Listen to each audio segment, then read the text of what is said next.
Hello, welcome to Emotional Badass, where Moxie meets mindful. I'm Nikki Eisenhower, your host, life coach, and psychotherapist. And on today's episode, I'm discussing my experience of the event, The Big Quiet.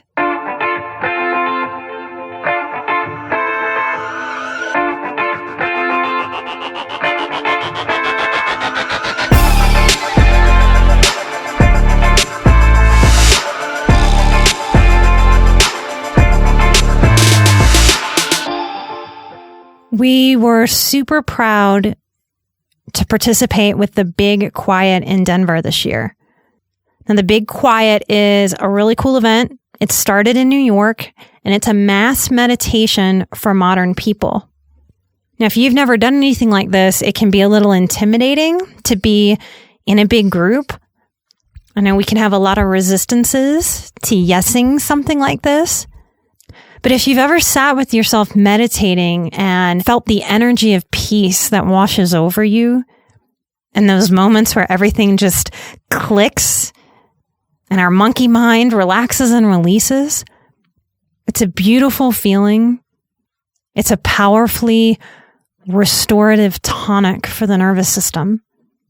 There's a really cool vibe, a magic that happens when a couple hundred people gather with the intention of meditating. So I want to share with you what happened there to hopefully encourage those of you that are out there in the world to look up the Big Quiet, to see if it's coming to your town, and to attend.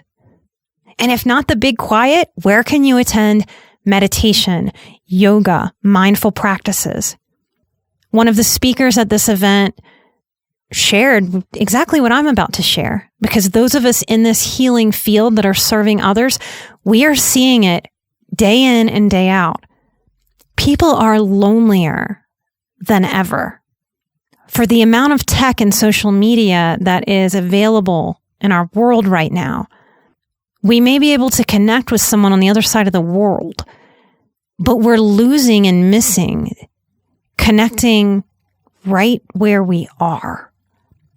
Loneliness has got to be in the top 5 of things people talk to me about. And for many of us, once we get out of school, whether that's high school or college, the truth is that we don't really know how to make new friends. It's a very tender, raw thing to admit as a high-functioning adult that we may not know how to make new friends. Or we may be so scared or timid after having some rough friendships or rough relationships that we're struggling to find the courage to put ourselves out there. We may not trust internally that we know how to choose safe people. So often what I suggest is to take the pressure off of this fear of loneliness and this loneliness struggle. There's a way that we can give ourselves a lot of permission to just go and be with other people who value just being. That's the potential gift of an event like the Big Quiet, that we can go and be with people and be sort of alone while we meditate. That's a beautiful way introverts can be social, but also separate. It's a way to help your inner child know you're not alone in the world. So Chris and I got our tickets. The Big Quiet was very generous and gave us some tickets, also gave us some tickets to give away. So that felt great that we were able to spread and give 2 other people the experience here in Denver of the Big Quiet. Such a butterfly effect. And we walked in and there are all these meditation cushions on the ground, and you find a spot and you park it. And as the event began, we were walked through some very simple and very effective breathing exercises, and we were invited to make noise together.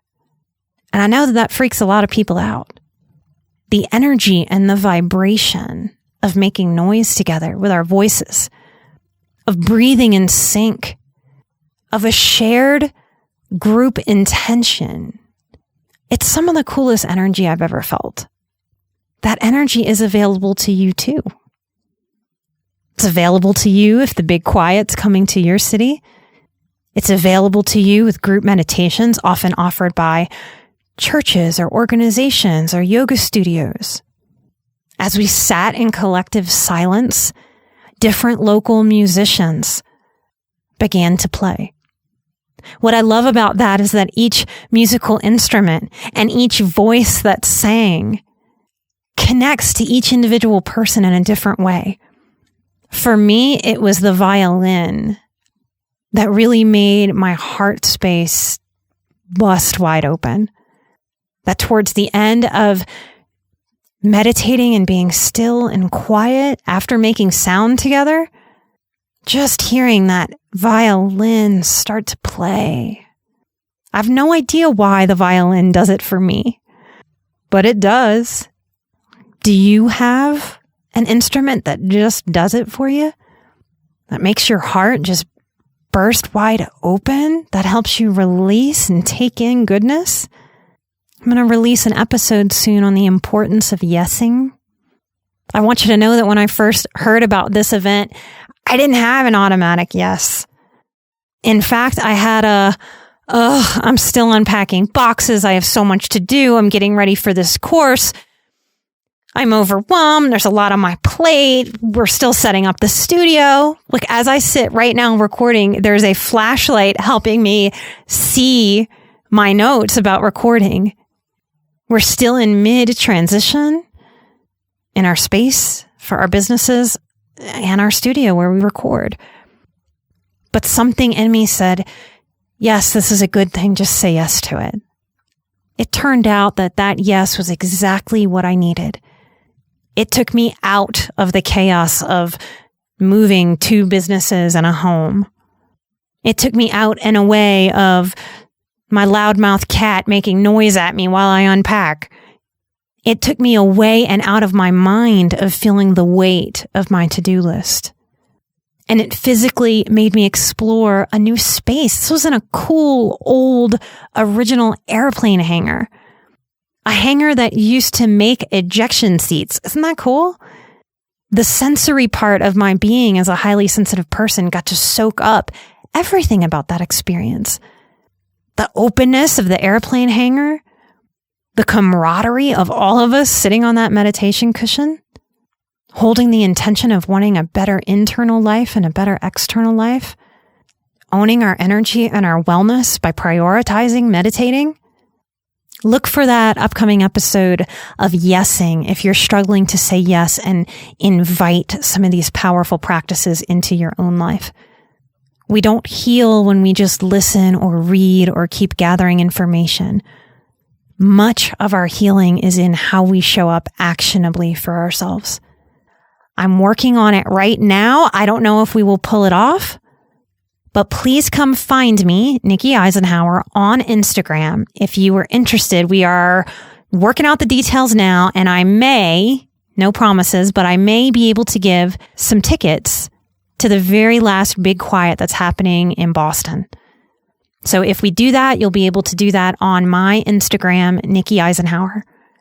If you've been to the Big Quiet, please come find me there, share your experience. And if you're playing around in social media land, we would love you to connect with us. You can always find us on our website at emotionalbadass.com.